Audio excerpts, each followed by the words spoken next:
Hello, Assalamu alaikum class. My name is Mohammad Hashim Zia and you are watching Mathflix by Hashim Zia. आज हम अपना video lecture number 5 के ऊपर जा रहे हैं, डेट इज ऑफ इंटीग्रेशन, यानी कि इंटीग्रेशन के लेक्चर नंबर 5 के ऊपर। ये क्या लेक्चर नंबर 5 है? Integration by parts. वो खौफनाक तरीन बला जिससे इंटर का नहीं, सिर्फ एप्टीट्यूड का बच्चा ही नहीं बल्कि यूनिवर्सिटी तक का बच्चा डरता है, और बिल्कुल डरना उसका जायज़ बनता है, क्योंकि एक ऐसी खौफनाक बला है जो अगर सॉल्व ना हो सके तो जान का अजाब भी बन जाती है। इंटीग्रेशन बाय पार्ट से मुराद किया, सबसे पहले तो बेसिक तरीके चलते हैं, क्योंकि चूंकि कोरोना था तो आई होप कि बहुत से कोचिंग सेंटर्स के अंदर तो इसको पढ़ाया नहीं गया होगा। मुझे इस बात की बहुत ज़्यादा कभी इम्कानात भी और उम्मीद भी है। इंटीग्रेशन बाय पार्ट्स कहते हैं कि कभी भी ज़िंदगी के अंदर दो टर्म्स आपस में मल्टीप्लाई हो रही हो और उनसे पहले इंटीग्रेशन का साइन आ जाए। मैं एक बात बहुत अच्छे तरीके से क्लियर कर देना चाहूँगा इस वीडियो को चलाने से पहले, इस वीडियो के स्टार्ट के अंदर ही। इंटीग्रेशन में पावर फॉर्मूला भी मौजूद है, डेरिवेटिव में भी था। इंटीग्रेशन में एडिशन सब्ट्रैक्शन के भी वही तरीका जो डेरिवेटिव का होता है कि इंटीग्रेशन बारी बारी इंडिविजुअली हर टर्म के ऊपर चला जाता है, मगर इंटीग्रेशन के लिए डिवीजन का कोई प्रॉपर फॉर्मूला नहीं है। सिमिलरली इंटीग्रेशन के लिए मल्टीप्लिकेशन का इंटीग्रेशन में कोई प्रॉपर फॉर्मूला नहीं है। हमने अब तुम लोग बोलोगे सर आपने वीडियो लेक्चर नंबर डिवीजन पे बनाई। यस, मैंने उसका नाम डिवीजन इसलिए रखा था कि वो अट्रैक्टिव नेम था। मैंने इसलिए उसका नाम डिवीजन रखा था क्योंकि इंटीग्रेशन में डिवीजन नाम की चीज़ नहीं एग्जिस्ट करती, उसका प्रॉपर फॉर्मूला नहीं है। वो कुछ कॉन्सेप्ट्स हैं, वो कुछ केसेस हैं जो मैंने अपनी स्टडीज़ के बाद तुम्हें जारी करे, वो कुछ चीज़ें हैं, वरना बहुत से टीचर्स तो इसको इस तरीके से पढ़ाते भी नहीं है जिस तरीके से मैंने टीचिंग करी इसकी, क्योंकि डिवीजन का कोई प्रॉपर फॉर्मूला या प्रॉपर नेम के साथ ये फॉर्मूले एग्जिस्ट नहीं करते। ये सारी की सारी डिवीजन की जो लेक्चर नंबर जो मेरा वीडियो लेक्चर नंबर 2 था, वो बेसिकली वो वीडियो थी जो मैंने अपने तजुर्बे के ऊपर, अपनी टीचिंग के ऊपर जो इतने साल जमा करा, वो मैंने आगे पेश करा। यानी कि डिवीजन का कोई प्रॉपर फॉर्मूला नहीं होता। सिमिलरली मल्टीप्लिकेशन का कोई फॉर्मूला कोई एग्जिस्ट नहीं करता इंटीग्रेशन के अंदर। यस, कभी भी दो नंबर्स आपस में मल्टीप्लाई हो रहे हों और उनसे पहले इंटीग्रेशन आ जाए तो उसके लिए अब जिस फॉर्मूले को, जिस तरीके को यूज करते हो, उस तरीके का नाम होता है इंटीग्रेशन बाय पार्ट्स। यानी कि बारी बारी कुछ पार्ट्स की मदद के जरिए आप उस पर्टिकुलर टर्म का आंसर निकालने की कोशिश करते हो। आई होप मैं अभी तक क्लियर कर पाया हूँ। इंटीग्रेशन में डिवीजन कोई फॉर्मूला है ना मल्टीप्लिकेशन का। डिवीजन के कॉन्सेप्ट जरूर हैं, डिवीजन के केसेस जरूर हैं। जो केसेस मैं बता रहा हूँ वो मैंने अपनी तरफ से बनाए, वो मैंने उस वीडियो में बहुत तरीके से, बहुत डिटेल में समझा दिया था। सेकेंडली मल्टीप्लिकेशन कोई फॉर्मूला एग्जिस्ट नहीं करता डिवीजन के अंदर। यस, कभी भी दो नंबर्स आपस में मल्टीप्लाई हो रहे हैं, उनसे पहले इंटीग्रेशन आ जाए तो इंटीग्रेशन उन्हें पार्ट्स में सॉल्व करने की इजाजत दे देती है, और उस पर्टिकुलर मेथड का नाम होता है integration by parts. I hope मैं बहुत डिटेल के अंदर ये बात समझा दी है मैंने।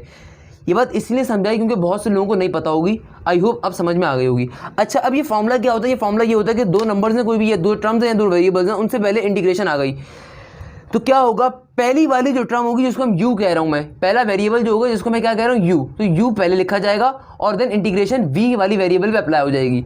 फिर हम माइनस का साइन लगाते हो बड़ा खूबसूरत सा, और फिर एक बड़ा सा इंटीग्रेशन ले लेते हो। इंटीग्रेशन लेने के बाद जो फर्स्ट टर्म होती है u, इसको डेरिवेटिव अप्लाई करते हो रिस्पेक्ट टू x, और v वाली टर्म पे अगेन एक बार अगेन इंटीग्रेशन अप्लाई कर देते हो, और देन ब्रैकेट में क्लोज करके बाहर dx लगा देते हो। मैं दो बातें बताता हूँ।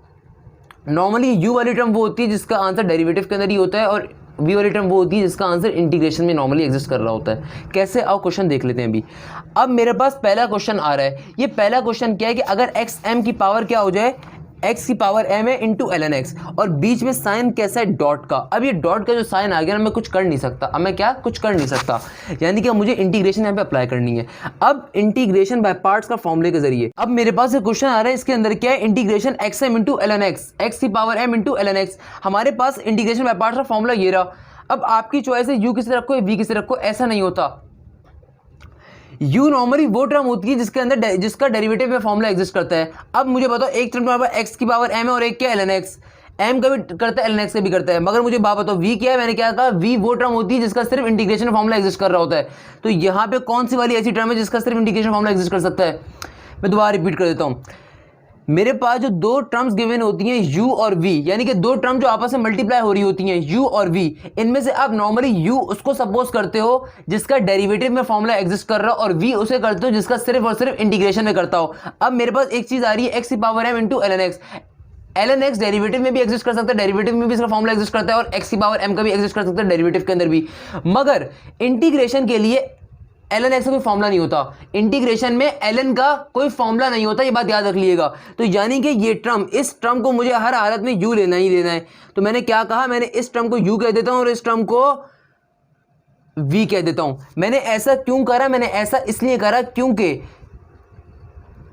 इंटीग्रेशन का ln x के लिए कोई फॉर्मूला मौजूद नहीं है, इंटीग्रेशन का ln x का फॉर्मूला नहीं है। अब v वाली टर्म कौन सी होती है जिसको इंटीग्रेट कराना होता है, तो इसलिए मैंने इसको ये ले लिया। अब फॉर्मूला मुझसे क्या कहता है, फॉर्मूला मुझसे कहता है इंटीग्रेशन बाय पार्ट्स का कि u को एज इट इज एक बार लिख दूं, यानी कि ln x को एक बार एज इट इज लिख दिया। आगे मुझसे कहते हैं इंटीग्रेशन अप्लाई करो x की पावर m के ऊपर, यानी कि इंटीग्रेशन अप्लाई करो किसके ऊपर, x की पावर m के ऊपर, माइनस का साइन लगाओ और उसके बाद du बाई dx करो, यानी कि डेरिवेटिव अप्लाई कर दो किसके ऊपर, u वाली टर्म के ऊपर। u वाली टर्म क्या है, ln x वाली टर्म है। फिर कहता है मल्टीप्लाई करवाओ किसके साथ, इंटीग्रेशन के साथ, यानी कि x की पावर m के साथ इंटू dx, और बाहर भी एक बार dx है। यह पहला क्वेश्चन था, इसलिए मैंने इसको इतना डिटेल में करके बता रहा हूं, सही है ना, वरना मैं डिटेल में करके बताऊंगा नहीं। एप्टीट्यूड करो, एप्टीट्यूड में स्टेप्स मैटर नहीं करते, एप्टीट्यूड में आंसर मैटर करता है। तो क्या हो जाएगा, ये हो जाएगा ln x as it is एक बार, और जब इंटीग्रेशन अप्लाई होगी x की पावर m के ऊपर तो पावर फॉर्मूला अप्लाई करोगे। पावर फॉर्मूला क्या कहता है, पावर फॉर्मूला ये कहता है कि भैया m+1 ऊपर भी और m+1 नीचे भी। कर दिया, बिल्कुल कर दिया। माइनस का साइन, इंटीग्रेशन इधर का इधर, और डेरिवेटिव जो ln x के ऊपर आप लेंगे तो क्या बन जाएगा, 1/x। और सिमिलरली जब इंटीग्रेशन अप्लाई करोगे किसके ऊपर, x की पावर m के ऊपर, तो ये क्या बन जाएगा, अगेन वही चीज, x की पावर m+1 और m+1 एक बार नीचे इंटू dx। अब यहाँ पे जो ये m+1 आ रहा है, ये क्या आ रहा है, ये कांस्टेंट फिगर है, तो इस कांस्टेंट फिगर को हम बाहर निकाल के लिख देंगे एक ही बार। तो ये क्या बन जाएगा, ln x into x m+1 divided by m+1 minus का 1/m+1, और ये जो x था, इस x ने अपने एक x को कैंसिल आउट कर दिएगा। ये ऊपर क्या चीज है, x m+1, यानी कि x की पावर m+1। इससे मुराद क्या है कि एक यहाँ पे x एग्जिस्ट करता है जिसकी पावर m है, और एक x एग्जिस्ट करता है जिसकी पावर 1 है। तो मैंने जिसकी पावर 1 थी उस x से x को कैंसिल आउट करवा दिया। तो अब यहाँ पे क्या बचा, खाली x की पावर m और बाहर इंटीग्रेशन का सिंबल। अब एक बार फिर इंटीग्रेशन अप्लाई होगी तो उसके नतीजे में जो आंसर मुझे मिल रहा होगा वो कुछ इस तरह का होगा, ln x इंटू एक्स की पावर m+1 डिवाइड के अंदर भी m+1 माइनस का 1/m+1, और जब इंटीग्रेशन अप्लाई होगी तो क्या हो जाएगा, यहाँ पे x की power m+1 divided by m+1। m+1 आपस में कंबाइन होकर क्या फॉर्म कर देंगे, m+1 का स्क्वायर, और सिंपल आंसर आपके पास आ जाएगा। ये होता है इंटीग्रेशन बाय पार्ट्स, यानी कि दो टर्म्स आपस में मल्टीप्लाई हो रही होंगी, एक को आप u सपोज करोगे, एक को आप v सपोज करोगे, और फिर इंटीग्रेशन बाय पार्ट्स के फॉर्मूले में डाल के सॉल्व कर लोगे। मैंने क्या कहा था, मैंने स्टार्टिंग में कहा था कुछ क्वेश्चन इंटीग्रेशन बाय पार्ट्स के प्रॉपर तरीके से सॉल्व हो जाते हैं, यानी कि छोटे छोटे जो क्वेश्चन होते हैं, और जो बड़े क्वेश्चन होंगे जिसके अंदर हायर ऑर्डर डेरिवेटिव आपको गिवन होगा या हायर पावर्स गिवन होंगी, उनको सॉल्व करने की ट्रिक डिफरेंट होती है, उसको हम इंशाल्लाह आगे चल के डिस्कस करते हैं। मगर ये सिंपल क्वेश्चन था, एज इट इज आ गया मेरे पास, सिंपल सॉल्व हो गया। अच्छा, अब मेरे पास क्वेश्चन नंबर 2 आ रहा है। इस क्वेश्चन नंबर 2 के अंदर मुझे साथ साथ पावर लिमिट्स भी गिवन है, तो अगर लिमिट्स भी गिवन है तो लिमिट्स को ऊपर भी सॉल्व कर लेंगे, मसले की बात थोड़ी है। एरिया अंडर द कर्व का टॉपिक तो आई गेस पढ़ा हुआ है ना आप सब लोगों ने, क्या होता है upper limit minus lower limit, कोई मसले की बात नहीं है। मगर मुझे कैसे पता चला ये किसका क्वेश्चन है, मुझे कैसे पता चलेगा कि भैया ये क्वेश्चन इंटीग्रेशन बाय पार्ट्स का है। यहाँ पे तो सिंपल एक ही टर्म आ रही है। अब कोई बच्चा जिसको नहीं पता, जिसके कॉन्सेप्ट इतने अच्छे क्लियर नहीं है, वो तो कहता है सर ये तो सिंपल सा क्वेश्चन है, ln x का फॉर्मूला अप्लाई कर दें। मगर उस बच्चे को ये बात नहीं पता कि इंटीग्रेशन के अंदर ln x का कोई फॉर्मूला एग्जिस्ट ही नहीं करता, एग्जिस्ट ही नहीं करता। अब आइए जरा इस क्वेश्चन को सॉल्व कर लेते हैं। कैसे सॉल्व करेंगे, जब यहाँ पे कोई भी टर्म नहीं है तो यहाँ पे मैं अपनी मर्जी से एक टर्म सपोज कर सकता हूँ, और उस टर्म का नाम क्या होगा, 1। यहाँ पे कुछ भी नहीं है, ln x का कुछ भी नहीं था, मैंने 1 अपनी मर्जी से सपोज कर लिया। अब अगेन आपको u और v बड़ी होशियारी के साथ सेलेक्ट करना होता है। मैंने क्या कहा, u तो चलो डेरिवेटिव वाली टर्म तो डेरिवेटिव हर चीज पे अप्लाई हो सकती है, मगर v जो होता है सिलेक्टेड चीजों पे अप्लाई होती है। तभी मैंने स्टार्ट के अंदर बहुत इंपॉर्टेंट बात कही थी कि इंटीग्रेशन करना बच्चों का खेल नहीं है, इंटीग्रेशन फॉर्मूलाज पे डिपेंड नहीं करता, इंटीग्रेशन कॉन्सेप्ट के ऊपर डिपेंड करता है। तुम्हारे कॉन्सेप्ट अच्छे होंगे तुम इंटीग्रेशन बहुत अच्छे तरीके से करोगे, तुम्हारे कॉन्सेप्ट खराब होंगे तुम इंटीग्रेशन के अंदर लुट जाओगे, मर जाओगे। क्लियर सी छोटी सी बात है, बहुत आसान सी सिंपल सी बात है। तो देखो अब u और v इंटीग्रेशन बाय पार्ट्स के अंदर सिर्फ दो चीजें होती हैं, एक u होता है और एक v होता है। हमें u पहले, u तो डेरिवेटिव होता है हम सेलेक्ट कर लेंगे, मगर v पहले सेलेक्ट करना है। v क्या होता है, इंटीग्रल, यानी कि वो इंटीग्रल जिसके ऊपर इंटीग्रेशन अप्लाई होगी। मुझे बताओ, मुझे एक बात बताओ, क्या ln x का कोई फॉर्मूला एग्जिस्ट करता है इंटीग्रेशन के अंदर, आई होप आप सबका जवाब होगा अब तक नहीं करता सर। जब इंटीग्रेशन कोई फॉर्मूला एग्जिस्ट नहीं करता ln x का इंटीग्रेशन के अंदर, तो इंटीग्रेशन ln x तो v हो नहीं सकता, तो सिंपल सी बात है v क्या होगा यहाँ पे 1 और ln x क्या होगा u, ln x क्या होगा u। इंटीग्रेशन का फॉर्मूला क्या है, इंटीग्रेशन बाय पार्ट्स का ये फॉर्मूला ये है कि भैया u वाली टर्म को एज इट इज एक बार लिखो, u वाली टर्म को एज इट इज एक बार लिखो और इंटीग्रेशन अप्लाई कर दो v वाली टर्म के ऊपर, क्या बन जाएगा v dx। माइनस का साइन लगाओ, माइनस का साइन लगाओ, फिर बड़ा सा इंटीग्रेशन का सिंबल बनाओ और उसके बाद du बाई dx करो, यानी कि d ln x by dx कर दो और फिर इंटीग्रेशन अगेन 1 पे अप्लाई कर दो और बाहर अगेन dx अप्लाई कर दो। अब अपर लिमिट्स लगा दो क्योंकि क्वेश्चन में आपको लिमिट्स गिवन है, तो इंटीग्रेशन के हर सिंबल के साथ लिमिट्स लाजमी आएंगी, याद रख लीजिएगा। अच्छा यहां पर क्या हो गया, अब यहां पे ln x का ln x में एज इट उतारूंगा। इंटीग्रेशन जब v पे यानी कि 1 पे अप्लाई होगा, इंटीग्रेशन v यानी कि 1 पे जब अप्लाई होगा तो 1 क्या है, कांस्टेंट नंबर। जब इंटीग्रेशन किसी नंबर पे अप्लाई होता है तो जिसके रिस्पेक्ट से अप्लाई हो रहा होता है वो पर्टिकुलर टर्मिनोलॉजी आ जाती है। किसके रिस्पेक्ट से अप्लाई हो रहा है, यहाँ पे x के रिस्पेक्ट से, और बाहर क्या आ जाएगा, बाहर आ जाएगा यहाँ पे 1 और 0। जब कभी इंटीग्रेशन साइन हटेगा तो अब लिमिट्स आ जाएंगे, यहाँ पे लिमिट्स क्या आ गई 1 और 0। वेरी गुड भैया। माइनस का साइन और ये वाला इंटीग्रेशन का सिंबल अभी एज इट इज और डेरिवेटिव जो ln x पे अप्लाई होगा, डेरिवेटिव क्या होता है ln x का, सिंपल सी बात है। आई होप आप सबके सब बोलोगे सर 1/x। और जब इंटीग्रेशन 1 पे अप्लाई होगी तो यहाँ पे क्या आ जाएगा, सिंपल x, क्योंकि x रिस्पेक्ट से अप्लाई हो रही थी, और बाहर बड़ा सा dx साहब आ जाएंगे। अब x से x कैंसिल आउट हो गया तो सिंपल यहाँ पे क्या बचा 1, और यहाँ पे क्या बचा ln x डॉट x। 1 और 0 की लिमिट्स आ गई हमारे पास। सिमिलरली x से x कैंसिल आउट तो क्या बचा 1, और इंटीग्रेशन 1 पे अप्लाई होगा तो यहाँ पे क्या आ जाएगा अगेन x। इंटीग्रेशन का साइन रिमूव करते हैं तो लिमिट्स हमारे ब्रैकेट के ऊपर शिफ्ट हो जाते हैं। अगर आप में से किसी को बात समझ में नहीं आई कि मैंने इंटीग्रेशन के साइन रिमूव करने का लिमिट्स आगे पीछे कर दिए, तो बेटा जब लिमिट्स रिमूव होती हैं यानी कि इंटीग्रेशन का साइन रिमूव होते हैं तो लिमिट्स ब्रैकेट के ऊपर नीचे आ जाती हैं। अच्छा लिमिट लगाते हैं कैसे, लिमिट अप्लाई कैसे करते हैं, बहुत ही आसान तरीका है। Upper limit minus lower limit. Upper limit means बड़ी लिमिट, बड़ी वैल्यू, बड़ी वाली चीज। क्या बड़ी वैल्यू है 1, तो पहले एक बार जो भी आपका फंक्शन होगा उसके अंदर एक बार आप बड़ी वैल्यू डालोगे, क्या हो जाएगा ln 1 इंटू 1 माइनस का फिर छोटी वाली वैल्यू। छोटी वैल्यू क्या है, उसी फंक्शन के अंदर, ऐसा नहीं कि मैंने फंक्शन चेंज करा। ln 1 1 और x की जगह पे भी 1 आ गया। अब छोटी वैल्यू क्या है 0, छोटी लिमिट क्या है 0, तो एक बार उसी फंक्शन के अंदर x की जगह के ऊपर 0 आ जाएगा, ln 0 और फिर एक और 0। सिमिलरली माइनस का साइन, और यहां पे भी यही काम करेंगे, x की जगह पे 1 आएगा माइनस का 0। अब ln 0 इंटू 0 क्या हो जाएगा, जाहिर सी बात है 0। सिमिलरली ln 1 इंटू 1 और माइनस का साइन 1। अच्छा अगर आप में से किसी ने थोड़ी सी भी पढ़ा हो, थोड़ा सा भी पढ़ा हो, मैं ज़्यादा नहीं कहता, थोड़ा सा पढ़ा हो, तो ये बात आपको पता होगी कि यहाँ पे दो चीज़ें आई। एक चीज़ तो आई ln 1। ln 1 के बारे में मैंने स्टार्टिंग में बताया था कि ln 1 की वैल्यू क्या होती है 0 और ln 0 की वैल्यू क्या होती है इन्फिनिटी, आपस की बात है। तो इसका आंसर जो कुछ इस तरह से आ रहा होगा 1 माइनस 1 यानी कि ln 1 0 0 माइनस 1 माइनस का 1, जो कि इंटीग्रल के अंदर पॉसिबल नहीं है, जो कि पॉसिबिलिटी एग्जिस्ट नहीं करती। तो इसका आंसर जो फाइनल आंसर क्या होगा, इंटीग्रल डज नॉट एग्जिस्ट। क्यों एग्जिस्ट नहीं करता, क्योंकि माइनस के अंदर आ रहा होगा तो इंटीग्रल एग्जिस्ट नहीं कर सकता। ये वाला इंटीग्रल डजन एग्जिस्ट क्योंकि इन्फिनिटी के ऊपर जा रहा होगा। उसकी रीजन क्या, ln 1 का आंसर 0 होगा और 0 में से किसी टर्मिनोलॉजी निकालोगे तो माइनस के अंदर आएगी, तो इंटीग्रल एग्जिस्ट नहीं करता, वो इन्फिनिटी के साइड के ऊपर आ रहा होगा। तो ये सेकंड क्वेश्चन था हमारे पास। अब आते हैं थर्ड क्वेश्चन के ऊपर। मेरे पास थर्ड क्वेश्चन आता है, अगेन लिमिट्स वाला क्वेश्चन है और ट्रिग्नोमेट्रिक क्वेश्चन है। x एक टर्म है और sin x एक टर्म है। अच्छा अब ऐसी सिचुएशन के अंदर आप किसको u लोगे और किसको v लोगे, समझने की बात है। तो एक बात याद रख लिएगा, कभी भी वेरिएबल बेस्ड टर्म साथ आ जाए किसके, ट्रिग्नोमेट्रिक टर्म के, तो हमेशा जो वेरिएबल बेस्ड टर्म होगी वो आपका u होगी। ये शॉर्ट ट्रिक होती है।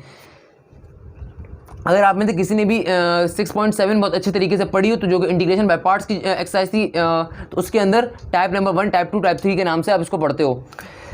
यानी कि कभी भी वेरिएबल किसी ट्रिग्नोमेट्रिक फंक्शन के साथ मल्टीप्लाई के अंदर आ रहा हो तो आप अब अपनी मर्जी से u और v कंसीडर नहीं करते, बल्कि वेरिएबल बेस्ड टर्म यानी कि सिंपल x y वाली जो टर्म होगी उसको u कंसीडर करोगे और ट्रिग्नोमेट्रिक फंक्शन को हमेशा y कंसीडर करोगे। अब फॉर्मूला अप्लाई कर देते हैं। फॉर्मूला क्या होता है, फॉर्मूला बार बार नहीं लिखूंगा मैं, एक बार लिख दिया, u को एक बार लिखो यानी कि x को एज इट इज रहने दिया और फिर इंटीग्रेशन अप्लाई कर दी किसके ऊपर, sin x के ऊपर। तो sin x का इंटीग्रेशन क्या होगा, माइनस का cos x माइनस का कॉस एक्स, और बाहर मेरे पास लिमिट्स आ गई। लिमिट्स क्या है मेरे पास, पाई और जीरो। मैंने डायरेक्ट काम कर दिया। क्या काम करा मैंने, इंटीग्रेशन का बाय पार्ट्स में फॉर्मूला अप्लाई करा। फॉर्मूला क्या होता है, u को पहले लिखो और देन इंटीग्रेशन को अप्लाई कर दो सेकंड वाली टर्म यानी कि v के ऊपर। ये v है, y नहीं है, v है। v पे अप्लाई कर दो, v पे अप्लाई कर दो, क्या बन गया, इंटीग्रेशन का फॉर्मूला क्या होता है sin x के लिए, माइनस का cos x। अब माइनस का साइन लगाओ, अब एक बड़ा सा लिखो इंटीग्रल, और फिर जब डेरिवेटिव ले लो x का यानी कि u का डेरिवेटिव जब u का लेंगे, ये वाला फॉर्मूला चला रहा हूं बेटा, ये वाला फॉर्मूला डेरिवेटिव का, जब हम डेरिवेटिव लेंगे u का, u क्या है x, तो डेरिवेटिव u का क्या होगा, x का क्या होगा 1 का 1, और जब इंटीग्रेशन दोबारा से sin x के ऊपर अप्लाई करूंगा तो क्या बन जाएगा, माइनस का cos x, और बाहर क्या आ जाएगा dx। अब एक बार और इस पे इंटीग्रेशन होगा, क्योंकि यहां पे इंटीग्रेशन का एक और सिंबल होता है बाहर, तो एक बार और इंटीग्रेशन ली जाएगी। यहां पे क्या बन जाएगा, x माइनस का cos x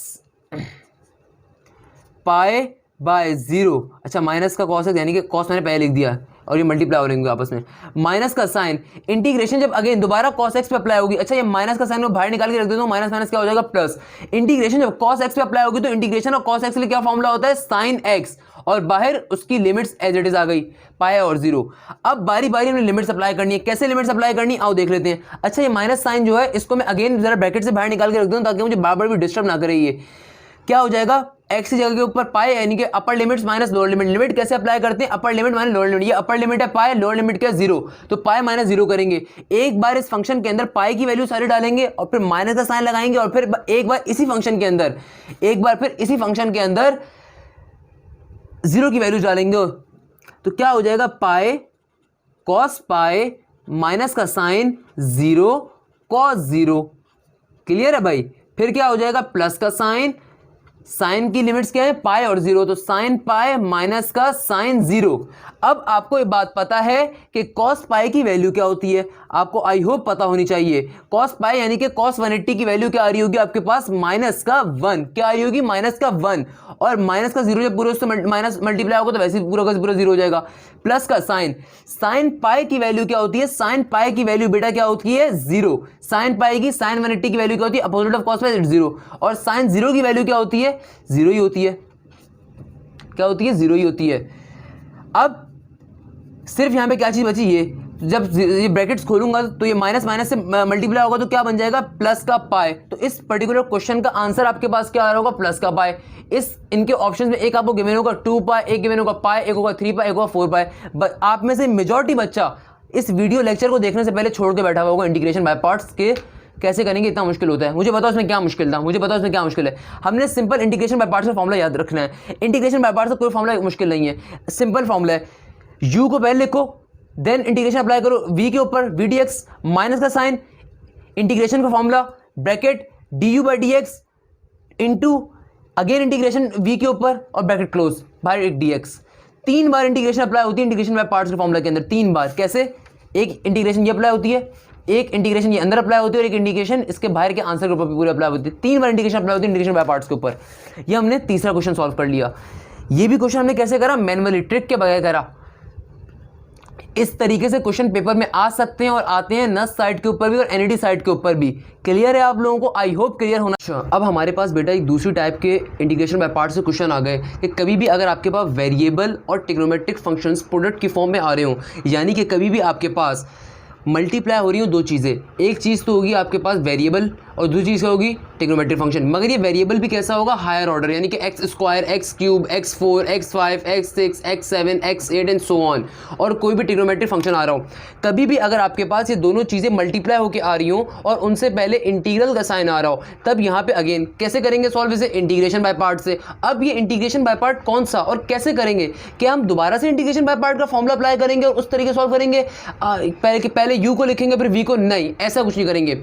अच्छा, बस आपने एक बात याद रखनी है, जो हमने अभी लास्ट क्वेश्चन के अंदर भी पढ़ी, क्या पढ़ा हम लोगों ने, कभी भी आपके पास वेरिएबल और ट्रिग्नोमेट्रिक फंक्शन आ रहा हो तो आप हमेशा वेरिएबल को लेते हैं u और ट्रिग्नोमेट्रिक फंक्शन को क्या लेते हैं v। ये दो बातें आपको हमेशा याद होनी चाहिए। पहली बात आपको ये पता होनी चाहिए कि हमेशा वेरिएबल को आप क्या लेते हो u और ट्रिग्नोमेट्रिक फंक्शन को v। अब कभी भी आपके पास अगर वेरिएबल की हायर पावर आ रही हो, कभी भी अगर आपके पास वेरिएबल के अंदर हायर पावर आ रही हो, तो हायर पावर के वेरिएबल को सॉल्व कैसे करेंगे हम लोग?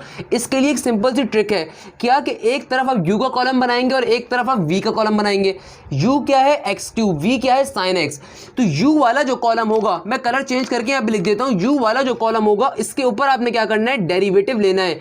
यानी कि ये सीरीज आप एक बनाएंगे डेरिवेटिव की, और v वाला कौन सा होगा, यानी कि इंटीग्रेशन वाला। यहाँ तक की बात तो पुरानी बात जैसी है, मतलब बिल्कुल सेम चीज़ है कि u और v हम दो चीज़ सेलेक्ट करते हैं अभी तक इंटीग्रेशन बाय पार्ट्स के अंदर।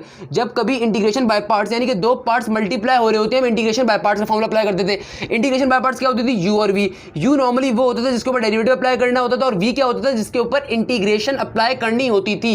तो u क्या चीज़ है, डेरिवेटिव, और v क्या इंटीग्रेशन वाली। यहाँ तक तो पिछली बात है, बस चेंज किया है कि कभी भी आपके पास अगर वेरिएबल के अंदर हायर पावर आ रही हो, वेरिएबल के अंदर higher power, for example x2, x3, x4, x5 and so on, और साथ में कोई ट्रिग्नोमेट्रिक फंक्शन हो, तो ये वाली ट्रिक यूज करेंगे आप। अब ये ट्रिक क्या है, सिंपल से जो भी आपको वेरिएबल गिवन है उसको एज इट इज एक बार उतार दो। उतार दिया यानी कि जो भी आपको वेरिएबल गिवन है u वाला, उसको उतार दिया। और ये बात तो मैं क्लियर कर चुका हूं, आई गेस दोबारा बताने की जरूरत नहीं है। कभी भी वेरिएबल और ट्रिग्नोमेट्रिक फंक्शन आ रहे हो तो वेरिएबल हमेशा u कंसीडर करोगे और ट्रिग्नोमेट्रिक फंक्शन को v, और जो भी आपको ट्रिग्नोमेट्रिक फंक्शन है उसको v के कॉलम में उतार दो। अब करना क्या है, करना ये है कि जो वेरिएबल वाली टर्म्स हैं उनका कंटिन्यूस डेरिवेटिव लेते रहोगे। फॉर एग्जाम्पल एक्स क्यूब का डेरिवेटिव क्या होता है, 3x स्क्वायर, और 3x स्क्वायर का फर्दर डेरिवेटिव क्या होता है, 6x, और 6x का डेरिवेटिव क्या होता है, 6, और 6 का डेरिवेटिव क्या होता है, 0। यानी कि x क्यूब के ऊपर आपने बारी बारी डेरिवेटिव अप्लाई कर दिया, कब तक, जब तक कि 0 नहीं बन जाएगा।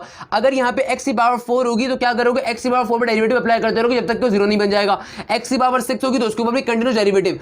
और यहाँ पे हम क्या करेंगे, इंटीग्रेशन, यानी कि sin x का इंटीग्रेशन में क्या फॉर्मूला होता है बेटा, माइनस का cos x, और माइनस का cos x का इंटीग्रेशन में क्या फॉर्मूला होता है, cos का इंटीग्रेशन में फॉर्मूला क्या होता है बेटा, sin x। क्या होता है, sin x, और ये माइनस ऊपर वाला नीचे आ रहा है। अब अगेन sin का इंटीग्रेशन में क्या फॉर्मूला होता है, दोबारा से माइनस का cos।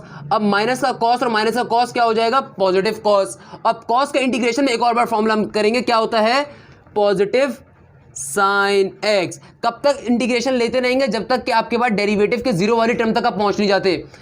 मैं दोबारा रिपीट कर देता हूं, कभी भी अगर आपके पास दो फंक्शंस आपस में मल्टीप्लाई हो रहे हैं, उन पे इंटीग्रेशन अप्लाई हो रही हो, यानी कि इंटीग्रेशन बाय पार्ट्स सॉल्व करेंगे। इंटीग्रेशन बाय पार्ट्स अब वो बहुत बड़ा मेथड बन जाएगा अगर हम प्रॉपर मेथड से सॉल्व करेंगे। तो इसकी शॉर्ट ट्रिक होती है, क्या शॉर्ट ट्रिक होती है, यू का कॉलम बनाते हो, वी का कॉलम बनाते हो। यू के कॉलम के अंदर आप कंटिन्यूस डेरिवेटिव लेते रहते हो कब तक के वैल्यू जीरो ना हो जाए, और वी के कॉलम के अंदर अपनी वी वाली टर्म का आप कंटिन्यूस इंटीग्रेशन लेते रहते हो कब तक के, जब तक के वो जीरो वाली टर्म के कोलाइड ना कर जाए, यानी कि उसका बराबर ना आ जाए। दोनों का एक बार लोगे, इसका फिर एक बार लोगे, फिर इसका एक बार लोगे, फिर इसका एक बार लोगे, फिर इसका एक बार लोगे, फिर जीरो का। और इनके बीच में भी कुछ साइन होते हैं। फॉर एग्जांपल स्टार्टिंग साइन इनके बीच में होता है प्लस, फिर आता है माइनस, फिर प्लस, फिर माइनस, और लास्ट फिर प्लस। अब इसको लिखने का तरीका, इसका आंसर लिखने का तरीका बहुत अच्छा होता है। हमेशा ये उल्टा मल्टीप्लाई होता है, यानी कि ये एक्स क्यूब जाके कॉस से मल्टीप्लाई होगा, ये माइनस का कॉस था। सिमिलरली 3x स्क्वायर जाके इससे मल्टीप्लाई होगा, ये जाके इससे मल्टीप्लाई होगा, ये जाके इससे मल्टीप्लाई होगा। तो फर्स्ट और ये वाली टर्म हमेशा अनलेफ्ट रह जाती है, लेफ्ट रह जाती है, इनको कोई फर्क नहीं पड़ता इनसे में। तो ये वाली टर्म इससे जाके मल्टीप्लाई होगी, ये वाली टर्म इससे जाके मल्टीप्लाई होगी, ये वाली टर्म इससे जाके मल्टीप्लाई होगी, ये वाली इससे, यानी कि अपना हर टर्म अपनी से एक नीचे वाली टर्म से जाके इंटीग्रेशन में जाके मल्टीप्लाई होती है। इसका आंसर लिखने का तरीका क्या होता है, minus cos x into x cube. तो क्या बन जाएगा, माइनस का x cube cos x, minus का x cube cos x. Similarly इन दोनों का आंसर कैसे लिखेंगे आप, साइन माइनस क्या हो जाएगा, minus minus plus, minus minus plus, एक माइनस का ये और बीच में कैसे साइन है इसका, माइनस है, तो माइनस माइनस प्लस का 3x square into sine x. Similarly ये वाली टर्म जाके किससे मल्टीप्लाई करेगी, इस वाली टर्म से, क्योंकि ये इसके नीचे है, ये मैंने साथ लिख दिया, इसके नीचे होगा ऑब्वियसली। माइनस माइनस प्लस, तो क्या हो जाएगा प्लस, और बीच में भी साइन प्लस का ये, तो क्या हो जाएगा प्लस का 6x into cos x. Very good. अब ये वाली लास्ट टर्म की बारी आ गई, ये क्या हो जाएगा, सिंपल, बीच में साइन कैसा है, माइनस का, ये भी पॉजिटिव है, ये टर्म भी पॉजिटिव है, बीच में साइन कैसा है, माइनस का, क्या हो जाएगा माइनस का 6 इंटू साइन एक्स। इस तरीके से आप क्वेश्चन को सॉल्व करते हो। अगर आप में से किसी को भी ये तरीका समझ नहीं आया, मैं दोबारा रिपीट कर देता हूँ। आपके पास कभी भी हायर ऑर्डर वेरिएबल मल्टीप्लाई की फॉर्म में टिग्नोमेट्रिक फंक्शन के साथ हो, आप वहां पे इंटीग्रेशन बाय पार्ट तो अप्लाई करते हो, मगर एक ट्रिक के साथ, क्या वेरिएबल वाला एक कॉलम बनाते हो u, फिर बनाते हो v, और बीच में क्या होते हैं साइंस, बीच में क्या होते हैं सिंपल साइन। ये साइन जो होते हैं अल्टरनेट होते हैं, स्टार्टिंग के अंदर प्लस होगा, फिर माइनस, फिर प्लस होगा, फिर माइनस, फिर प्लस होगा, फिर माइनस। तो ये तो बहुत ईजी चीज है। मसला यहाँ पे और यहाँ पे होता है कि u वाली जो टर्म होती है उसके ऊपर आप कंटिन्यूस डेरिवेटिव लेते हो, और v वाली टर्म के ऊपर कंटिन्यूस इंटीग्रेशन। फॉर एग्जाम्पल पहले दफा क्या होगा, सिंपल जो आपका गिवन है उसको लिखोगे एक्स क्यूब, और यहाँ पे गिवन था साइन एक्स, फिर इसका डेरिवेटिव ले लोगे, क्या हो जाएगा x cube derivative 3x square, और इसका इंटीग्रेशन क्या हो जाएगा साइन इंटीग्रेशन माइनस का cos x, फिर अगेन एक और डेरिवेटिव लोगे 3x स्क्वायर का डेरिवेटिव क्या होगा 6x, माइनस का cos x का डेरिवेटिव क्या होगा माइनस का sin x, फिर डेरिवेटिव ले लोगे 3x स्क्वायर का डेरिवेटिव क्या होगा 6x, और माइनस sin x का डेरिवेटिव क्या होगा माइनस का cos x, और माइनस माइनस प्लस का cos x, फिर 6x का डेरिवेटिव ले लोगे तो क्या बन जाएगा 6, और माइनस माइनस cos x यानी कि पॉजिटिव cos x का इंटीग्रेशन क्या हो जाएगी sin x, और 6 का इंटीग्रेशन 6 का डेरिवेटिव क्या हो जाएगा 0। तो इस तरीके से इस वाले कॉलम में डेरिवेटिव चलता है, इस वाले कॉलम के अंदर इंटीग्रेशन, और फिर फाइनल आंसर लिखने की बारी आती है शॉर्टकट के। यानी कि हमेशा आप इसको इस तरीके से डायगोनल फॉर्म के अंदर इसका आंसर लिखते हो कि पहली वाली डेरिवेटिव की टर्म हमेशा इंटीग्रेशन की सेकंड वाली टर्म से जाके आंसर फॉर्म करती है, डेरिवेटिव की फिर सेकंड टर्म इंटीग्रेशन के थर्ड टर्म से जाके आंसर फॉर्म करती है, फिर डेरिवेटिव की थर्ड टर्म इंटीग्रेशन की फोर्थ टर्म से जाके आंसर फॉर्म करती है, फिर डेरिवेटिव की फोर्थ टर्म इंटीग्रेशन की फिफ्थ टर्म से जाके आंसर फॉर्म करती है, and so on this goes on. इस तरीके से आंसर फॉर्म कर देते हो, और बीच के साइन ऑब्वियसली इंपॉर्टेंस होता है, अगर प्लस होगा तो बीच वाला साइन प्लस प्लस प्लस हो जाएगा, अगर माइनस माइनस प्लस हो जाएगा, जैसे यहाँ पे हुआ प्लस माइनस माइनस हो जाएगा कहीं पे, फॉर एग्जाम्पल यहाँ पे प्लस माइनस cos x, तो यहाँ पे माइनस माइनस प्लस प्लस का cos x हो रहा था यहाँ पे 6 इंटू cos x। तो इस तरीके से बीच वाले साइन भी कहीं ना कहीं मैटर कर रहे होते हैं हमारे पास साइन चेंजेस के अंदर। अब अगर आप में से किसी को क्वेश्चन समझ में नहीं आए तो आइए इसके जैसे एक और क्वेश्चन देख लेते हैं। मेरे पास क्वेश्चन आ रहा है इंटीग्रेशन एक्स की power cube into cos x, क्या आ रहा है एक्स की power cube into cos x. आसान सा क्वेश्चन है, जरा क्वेश्चन को देखो समझो कहना क्या चाह रहा है।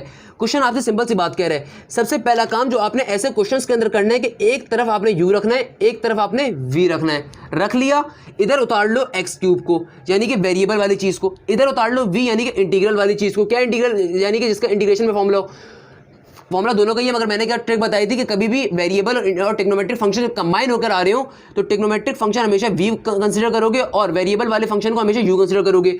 उतार लिया, अब सिंपल u वाले कॉलम पे डेरिवेटिव लेते रहो, और पहली वाली चीज के लिए प्लस का साइन आता है, पहले वाले उसके लिए साइन हमेशा प्लस का होता है, फिर माइनस का, फिर प्लस का, फिर माइनस का, बीच का साइन।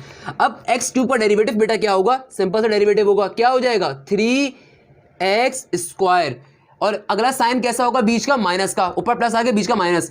अब cos x का इंटीग्रेशन क्या होता है, cos x की इंटीग्रेशन क्या होती है बेटा माइनस का sin x। cos x की इंटीग्रेशन क्या होगी positive sine x, obviously positive sine x. cos x की इंटीग्रेशन क्या होती है, cos x का इंटीग्रेशन फॉर्मूला क्या होता है पॉजिटिव साइन एक्स ऑब्वियसली। अच्छा यार साइन का होता है नेगेटिव कॉस और कॉस का होगा पॉजिटिव साइन ऑब्वियसली।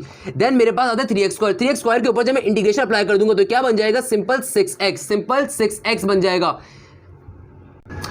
इसके बाद अगला साइन कैसा आएगा, मेरे पास माइनस था तो ये साइन क्या होगा पॉजिटिव, और जब मैं साइन एक्स के ऊपर इंटीग्रेशन अप्लाई करूंगा तो साइन एक्स का इंटीग्रेशन में क्या फॉर्मूला होता है माइनस का cos x। साइन एक्स का इंटीग्रेशन के लिए क्या फॉर्मूला होता है माइनस का cos x। क्लियर है। अब आगे चलते हैं, अब अगेन 6x के ऊपर फिर डेरिवेटिव अप्लाई कर देंगे। 6x का डेरिवेटिव में क्या फॉर्मूला होता है 6 होता है, और बीच में साइन कैसा आएगा माइनस का आएगा, और माइनस के cos x का इंटीग्रेशन में क्या फॉर्मूला होगा माइनस के cos x का इंटीग्रेशन का फॉर्मूला होगा सिंपल माइनस का साइन। cos का इंटीग्रेशन का फॉर्मूला क्या होता है साइन x। अब आगे फर्दर चलते हैं, 6 का डेरिवेटिव क्या होगा 0। ये वाली सीरीज के अंदर हम क्या अप्लाई कर रहे हैं डेरिवेटिव, और इस वाली पूरी सीरीज में हम क्या कर रहे हैं इंटीग्रेशन अप्लाई। माइनस माइनस अगला साइन क्या होगा प्लस, और यहां पे क्या हो जाएगा साइन एक्स का इंटीग्रेशन में फॉर्मूला, साइन एक्स का इंटीग्रेशन में फॉर्मूला क्या होता है माइनस का cos x, तो माइनस एक बाहर से मौजूद है प्लस का cos x। अब इसको लिखने की बारी आ गई, कैसे लिखेंगे मैंने अभी बताया। यहां पे आपके पास पूरी डेरिवेटिव की सीरीज चली, यहां पे आपके पास पूरी इंटीग्रेशन की सीरीज चली। अब जो आपके पास एक्स क्यूब है, पहला डेरिवेटिव का ऑप्शन किसके बराबर होगा सेकंड ऑफ इंटीग्रेशन के, सिमिलरली सेकंड ऑफ डेरिवेटिव किसके बराबर होगा थर्ड ऑफ इंटीग्रेशन के, इसका आंसर। और 6x यानी कि थर्ड ऑफ डेरिवेटिव किसका लिखा जाएगा फोर्थ ऑफ इंटीग्रेशन के साथ, फोर्थ ऑफ डेरिवेटिव किसका लिखा जाएगा लास्ट ऑफ इंटीग्रेशन के साथ। तो इसका फाइनल आंसर कैसे डेवलप हो रहा होगा, यानी कि कैसे लिखेंगे साइन एक्स के साथ ही पॉजिटिव साइन है और एक्स क्यूब पर पॉजिटिव साइन है, मगर बीच का साइन कैसा यहाँ पे आ रहा है ये वाला साइन, ये वाला ऊपर वाला देखेंगे ना इसके साथ तो साइन है प्लस का, कैसा साइन आ रहा है सिंपल आपके पास जो साइन आ रहा है वो सिंपल आपके पास, इसको सिंपल अब कैसे लिखेंगे कैसा साइन आ रहा है पॉजिटिव का साइन आ रहा है। तो क्या आंसर होगा मेरे पास आंसर होगा x cube into sine x, x cube sine x पहला option, x cube sine x यानी कि पहली चीज़ आ गई। फिर second of derivative third of integration के पास जा रहा है, second of derivative third of integration क्या हो जाएगा, साइन कैसा है यहाँ पे माइनस का, और यहाँ पे भी साइन कैसा है डेरिवेटिव के साथ बीच का साइन माइनस का है, तो माइनस माइनस क्या हो जाएगा प्लस, प्लस का 3x² into cos x into cos x. Similarly आपके पास फिर आता है third of derivative into fourth of integration, यहाँ पे साइन कैसे हैं दोनों का माइनस और प्लस, यानी कि प्लस माइनस माइनस का 6x into sine x, minus का 6x into sine x. Then आपके पास लास्ट चीज आती है, लास्ट चीज क्या है 6 इंटू, बीच में साइन कैसे माइनस का, तो क्या हो जाएगा माइनस का 6 इंटू कॉस एक्स, माइनस का 6 इंटू कॉस एक्स। इस तरीके से क्वेश्चन सॉल्व होंगे, ये दोनों क्वेश्चन इस तरीके से सॉल्व होंगे। कभी भी आपके पास हायर ऑर्डर पावर आ रही हो किसी ट्रिग्नोमेट्रिक फंक्शन के साथ, तो आप किस तरीके से अप्लाई करते हो, आप दो कॉलम बनाते हो, एक कॉलम बना दो u का, एक कॉलम बना दो v का। u क्या होता है वेरिएबल, यानी कि x y z जो भी आपको हायर पावर में गिवन होगा वो आपका u का, उसके ऊपर डेरिवेटिव लेते रहोगे, जबकि v के लिए आप इंटीग्रेशन अप्लाई करते हो, इंटीग्रेशन का फॉर्मूला। फॉर एग्जांपल साइन का इंटीग्रेशन फॉर्मूला क्या होता है माइनस का कॉस, और कॉस के इंटीग्रेशन फॉर्मूला क्या होता है पॉजिटिव साइन। तो इस तरीके से चलता रहता है इंटीग्रेशन, कहां तक, जहां तक जीरो से मैच ना हो जाए। मैच होने के बाद सिंपल तरीके से आप पहली वैल्यू लेते हो डेरिवेटिव की, सेकंड इंटीग्रेशन की, सेकंड डेरिवेटिव की, थर्ड इंटीग्रेशन की, इस तरीके से आप इनको करते रहते हो, इस तरीके से फाइनल आंसर आ जाएंगे। फॉर एग्जांपल मेरे पास पेपर के अंदर एक ये क्वेश्चन भी आ सकता है, अगर मैं चलूं कि integration x² into sine x, x² into sine x into dx, मेरे पास एक ये क्वेश्चन आ गया पेपर के अंदर, ये एनईटी के पास पेपर का क्वेश्चन है। कैसे सॉल्व होगा, x² u वाली जगह के ऊपर और साइन एक्स v वाली जगह के ऊपर। अच्छा भाई, x² साइन वाली जगह के ऊपर और साइन एक्स कहाँ पे इंटीग्रेशन वाली जगह के ऊपर, यानी कि ये x² क्या है u और साइन एक्स क्या है v। x² के ऊपर हमेशा डेरिवेटिव लेते रहोगे, कहां तक, जब तक कि जीरो के बराबर नहीं आता कंटिन्यूस डेरिवेटिव, और साइन एक्स के ऊपर कंटिन्यूस इंटीग्रेशन लेते रहोगे जब तक कि जीरो से मैच नहीं कर जाता। कैसे, फॉर एग्जांपल x² का डेरिवेटिव क्या होता है 2x, और बीच में पहला साइन कैसे आएगा इन दोनों के दरमियान का, स्टार्टिंग साइन प्लस का, सेकंड साइन माइनस का, और साइन का इंटीग्रेशन फॉर्मूला क्या होता है, साइन का इंटीग्रेशन फॉर्मूला होता है माइनस का कॉस एक्स। क्या होता है माइनस का कॉस एक्स। अब थर्ड बारी यानी कि अब अगेन इसका u का डेरिवेटिव, u क्या है 2x का डेरिवेटिव क्या होगा 2, और साइन बीच में माइनस आया था पहले, अब कैसा साइन आएगा प्लस का, और कॉस का इंटीग्रेशन के अंदर फॉर्मूला क्या होता है, सिंपल कॉस का इंटीग्रेशन फॉर्मूला क्या होता है सिंपल साइन, और माइनस ऊपर का एज इट इज नीचे आ गया, माइनस कॉस का क्या फॉर्मूला होगा माइनस का sine x, minus cos x का इंटीग्रेशन का फॉर्मूला होगा माइनस का साइन एक्स। अब दोबारा जब मैं 2 के ऊपर इंटीग्रेशन अप्लाई करता हूं, 2 के ऊपर दोबारा डेरिवेटिव, 2 के ऊपर दोबारा u वाली सीरीज में डेरिवेटिव अप्लाई करना है, तो दोबारा से जब u वाली सीरीज के ऊपर डेरिवेटिव अप्लाई करूंगा तो 2 का डेरिवेटिव क्या हो गया 0, अगला साइन कैसा आएगा माइनस का, अगला साइन कैसा आएगा माइनस का। अब जब ये माइनस का साइन आ गया और माइनस साइन एक्स का डेरिवेटिव क्या होगा साइन एक्स का integration, sorry minus sine x की इंटीग्रेशन क्या होगी, साइन एक्स की इंटीग्रेशन होती है कॉस एक्स, क्या होती है माइनस का कॉस एक्स, तो एक साइन माइनस का पहले से मौजूद है, तो माइनस माइनस क्या हो जाएगा positive cos x, positive cos x. अब यहां पे सिंपल इसका आंसर बना लेते हैं, पहला वाला ऑप्शन किसके बराबर होगा सेकंड वाले ऑप्शन के, फिर ये सेकंड वाला किसके बराबर होगा थर्ड वाले के, थर्ड वाला किसके बराबर होगा फोर्थ वाले के इंटीग्रेशन के, तो इसका आंसर क्या आ रहा होगा। अब गौर से देखना, साइन कैसे है पॉजिटिव, बीच का साइन कैसे है पॉजिटिव, और कॉस का साइन कैसे है माइनस, तो पॉजिटिव माइनस माइनस, तो क्या हो जाएगा पहला आंसर क्या होगा माइनस का x² इंटू कॉस एक्स। फिर देखो अब अगले वाले के लिए माइनस है और साइन के साथ भी क्या है साइन है माइनस का, माइनस और minus, minus minus plus, minus minus plus 2x into sine x, minus minus plus 2x into sine x. फिर चेक करूं, फिर कैसा सिंबल आ रहा है इसके साथ पॉजिटिव, इसके साथ भी कैसा आ रहा है पॉजिटिव, तो क्या हो जाएगा प्लस प्लस का प्लस और 2 cos x। सिंपल ये क्वेश्चन आपका सॉल्व हो गया। ये एनईटी के पास पेपर के अंदर आपको सैफ वगैरह की बुक के अंदर इजीली मिल जाएगा, आईबी ग्रेड्स वगैरह के नोट्स के अंदर ये क्वेश्चन पेपर में पूछा गया था। कैसे सॉल्व करेंगे, वेरिएबल को आपने u कंसीडर करना है और साइन ट्रिग्नोमेट्रिक फंक्शन को v कंसीडर करना है। सिंपल तरीके से आपने u वाली सीरीज के ऊपर डेरिवेटिव अप्लाई करना है और v वाली सीरीज के ऊपर इंटीग्रेशन अप्लाई करनी है, और बीच में अल्टरनेटिव साइन होंगे प्लस माइनस। और किस तरह फॉर्मिंग होती है इसकी, लास्ट आंसर किस तरह फॉर्म होता है, डेरिवेटिव का पहला इंटीग्रेशन का सेकंड, डेरिवेटिव का सेकंड इंटीग्रेशन का थर्ड, डेरिवेटिव का थर्ड इंटीग्रेशन का फोर्थ, और सिंपल तरीके से सॉल्व होता जाता है। यहां पे आपके पास इंटीग्रेशन बाय पार्ट्स की एक्सरसाइज कंप्लीट होती है, मगर स्टिल मेरे पास कुछ मैथमेटिक्स स्पेशल क्वेश्चन जरूर मौजूद है इंटीग्रेशन बाय पार्ट्स के अंदर, जो कि मैं लाजमी करना चाहूंगा शेयर। अब मेरे पास कुछ मैथमेटिक्स स्पेशल क्वेश्चन आते हैं, ये बहुत अच्छे क्वेश्चन हैं। अच्छा, ये क्वेश्चन को समझाने से पहले मैं इसका फॉर्मूला पढ़ना चाहूँगा। फॉर्मूला बहुत ही ईजी सा है, कभी भी दो फंक्शन आपस में ऐड हो रहे हो और दोनों से पहले नेचुरल एक्सपोनेंशियल आ रहा हो, मगर एक कंडीशन होनी चाहिए। क्या कंडीशन होनी चाहिए कि कभी भी दो फंक्शन, एक कहीं पे भी आपको लिखा हुआ मिल जाए कि दो फंक्शन आपस में ऐड हो रहे हैं और उनसे पहले नेचुरल एक्सपोनेंशियल आ रहा है और उनसे पहले इंटीग्रेशन अप्लाई हो जाए, तो आप सिंपल क्या करोगे, नेचुरल एक्सपोनेंशियल को फंक्शन के साथ लिख दोगे। मगर एक कंडीशन होनी चाहिए कि दो फंक्शन जो ऐड हो रहे होंगे उनमें से जो फर्स्ट वाला फंक्शन होगा उसका डेरिवेटिव सेकंड फंक्शन होगा। यानी कि अगर इंटीग्रेशन अप्लाई हो रही है natural exponential on to function plus का साइन हो और फिर EX into derivative of function हो और फिर dx अप्लाई हो रहा हो, यानी कि इंटीग्रेशन ऐसे किसी फंक्शन पे अप्लाई हो रही हो, इंटीग्रेशन ऐसे किसी फंक्शन पे अप्लाई हो रही हो। फॉर एग्जांपल मेरे पास इंटीग्रेशन अप्लाई होती है EX 3x स्क्वायर के ऊपर प्लस का साइन और फिर नेचुरल एक्सपोनेंशियल किसके ऊपर, 6x इंटू dx के ऊपर। यानी कि मेरे पास इंटीग्रेशन अप्लाई हो रही है एक ऐसी पर्टिकुलर टर्म के ऊपर जहां पे दो नेचुरल एक्सपोनेंशियल आ रहे हैं और एक नेचुरल एक्सपोनेंशियल के साथ जो फंक्शन है वो अगले फंक्शन का डेरिवेटिव हो या अगले फंक्शन उसका डेरिवेटिव बना रहा हो। तब आप क्या करते हो, आप सिंपल इंटीग्रेशन हटाते हो और EX को लिखते हो उस फंक्शन के साथ, यानी कि फंक्शन क्या है 3x स्क्वायर, ये बेसिकली 6x का डेरिवेटिव है, 6x क्या डेरिवेटिव है 3x स्क्वायर का। तो आप सिंपल ओरिजिनल फंक्शन को EX के साथ लिख दोगे प्लस के C के साथ, ये आपका आंसर होगा। यानी कि कभी भी दो फंक्शंस आपस में ऐड हो रहे हो और दोनों के साथ नेचुरल एक्सपोनेंशियल आ रहा हो और एक फंक्शन दूसरे का डेरिवेटिव हो, तो आप सिंपल ओरिजिनल फंक्शन को EX के साथ लिख दोगे और वो आपका इंटीग्रेशन का आंसर होगा। फॉर एग्जांपल NET के पास पेपर के अंदर एक क्वेश्चन आया, यहां पे क्या हो रहा है, पहले इस क्वेश्चन को थोड़ा सिंप्लीफाई कर देते हैं। ये EX मल्टीप्लाई हो रहा है दोनों टर्म के साथ, तो जब मैं ब्रैकेट खोलूंगा तो क्या हो जाएगा, ये EX दोनों टर्म से जाके मल्टीप्लाई हो जाएगा, यानी कि क्या बन जाएगा 1 - x और प्लस का EX 1 - x स्क्वायर। अब एक बात सोचने की है, पहली बात सोचने की यहां पर यह आती है कि क्या आया ये 1 - x इसका डेरिवेटिव है या नहीं, ये 1 - x स्क्वायर इसका डेरिवेटिव है भी या नहीं। तो अगर आपने अभी तक डेरिवेटिव वाली वीडियोस नहीं देखी तो काइंडली जाके पहले डेरिवेटिव की वीडियोस देख लें। अब मुझे सबसे पहले इस फॉर्मूले को लगाने से पहले क्या चेक करना है कि EX तो भाई दोनों के साथ आ रहा है, पहली कंडीशन तो प्रूव हो गई। सेकंड कंडीशन क्या है कि एक दूसरे का डेरिवेटिव हो, यानी कि फर्स्ट टर्म का डेरिवेटिव सेकंड टर्म हो। अब सेकंड टर्म तो क्या आ रही है 1 - x स्क्वायर और फर्स्ट टर्म क्या 1 - x डिवाइड के अंदर। अब क्या ये आपस में डेरिवेटिव है या नहीं है, तो आओ चेक कर लेते हैं। मैं क्या करता हूं, मैं 1/1 - x का डेरिवेटिव ले लेता हूं। क्या होगा डेरिवेटिव इसका, ये 1 - x ऊपर चला जाएगा, ऊपर जाके क्या हो जाएगा -1।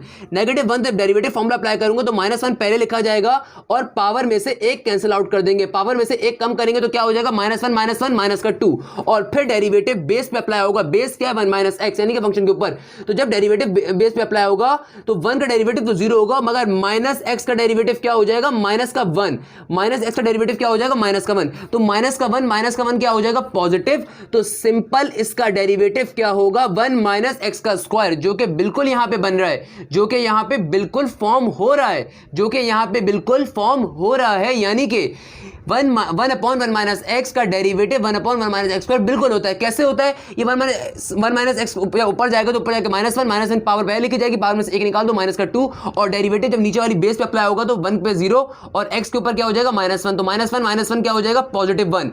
तो सिंपल इसका डेरिवेटिव में आंसर क्या होगा 1/1 - x का स्क्वायर 1 - x का डेरिवेटिव है। जब डेरिवेटिव मुझे पता चल गया कि है तो इसका आंसर सिंपल तरीके से मैं लिख दूंगा। क्या इसका आंसर होगा, EX के साथ एक बार जो भी आपका क्वेश्चन यानी गिवन था, आपको क्या आपका ओरिजिनल फंक्शन था 1 - x, तो ये इसका फाइनल आंसर होगा प्लस के C के साथ। सिमिलरली मुझे ये क्वेश्चन आ गया। अब ये क्वेश्चन जो आया, अब इसको सिंपल चेक करना है। पहले काम तो ये कि भाई EX को दोनों तरफ से आके मल्टीप्लाई करवा देंगे। जब ये मल्टीप्लाई हो जाएगा तो क्या हो जाएगा EX sin x प्लस का EX into cos x into dx हो गया भाई। ये आगे अब मुझे एक चीज चेक करनी है, दोनों चीजें प्लस के साथ आ रही है, बिल्कुल आ रही है। नेचुरल एक्सपोनेंशियल का सिंबल आ रहा है, बिल्कुल आ रहा है। एक साइन, क्या साइन कॉस, क्या कॉस साइन का डेरिवेटिव होता है, क्या कॉस साइन का डेरिवेटिव होता है, बिल्कुल डेरिवेटिव होता है। साइन का डेरिवेटिव कॉस एक्स होता है, तो यानी कि डेरिवेटिव सिंपल गिवन है। गिवन है तो इसका आंसर क्या होगा, सिंपल EX का EX लिखोगे और जो आपका ओरिजिनल फर्स्ट फंक्शन होगा उसको लिख दोगे। फर्स्ट फंक्शन क्या है sine x, sine x plus का C आपका फाइनल आंसर होगा। यहां पे आपकी अल्हम्दुलिल्लाह इंटीग्रेशन बाय पार्ट्स की पूरी एक्सरसाइज कंप्लीट होती है। अगर आपको कोई भी चीज समझ में आई, अच्छी लगी तो काइंडली चैनल को सब्सक्राइब करें, लाइक करें, शेयर करें, लोगों को बताएं कहां सीखा। जज़ाकल्लाह, थैंक यू सो मच।